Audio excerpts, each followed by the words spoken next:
Je suis partie du conte de fées La petite fille aux allumettes. Et en fait, je l'ai transposé à ma sauce, euh, j'ai un univers très belge puisque je suis née à Bruxelles. Et en fait, cette fille, c'est une ado et elle va retrouver sa grand-mère morte avec une boîte d'allumettes dans la main. Elle va prendre cette boîte comme un souvenir.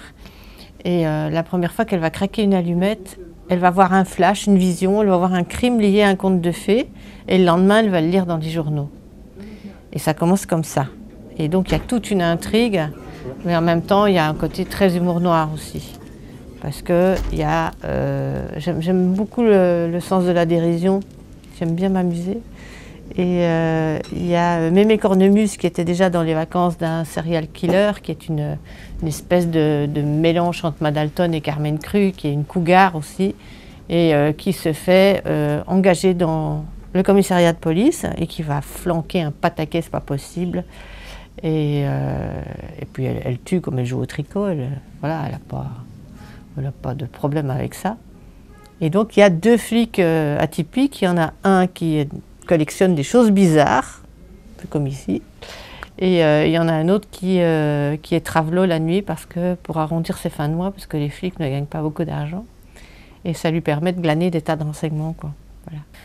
C'est vrai que j'ai un mélange vraiment il y a un petit côté Magritte chez moi aussi, parce que l'histoire se passe à Pandore, qui est une ville imaginaire, parce que j'aime bien pouvoir être dans une liberté totale quand j'écris, donc inventer des choses. Et donc dans cette ville, il y a des hommes au chapeau boule qui se promènent et qui sont d'anciens assassins, et on peut glisser un vœu dans leur poche, mais ils ne peuvent pas parler, ils ont plus le droit à la parole.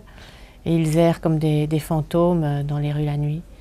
Et puis j'ai commencé par de la poésie, des nouvelles, tout ça. J'ai toujours gardé ça, traîné ça en moi comme des petits papillons sur l'épaule. C'est un mélange de tout chez moi. Je ne sais pas expliquer. C'est mon jardin secret, un peu rempli de choses, d'herbes folles,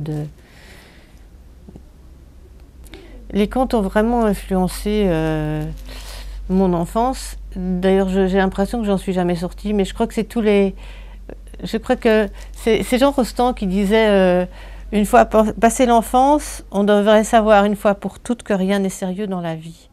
Et je crois que beaucoup d'artistes sont restés de grands enfants. C'est avec ça qu'on crée. Les contes de fées, pour moi, il y a toute la symbolique aussi qu'on perçoit après, plus tard. Donc j'aime bien les choses à secret, à tiroir, comme les films de David Lynch par exemple, ou de Jean-Pierre Jeunet aussi, tous les gens qui ont un univers, comme Fellini, Kubrick.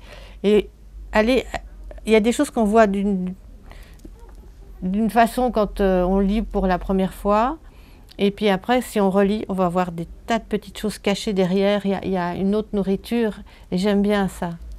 Et justement, les contes de fées, il y a toute cette symbolique-là qu'on découvre quand on est plus grand.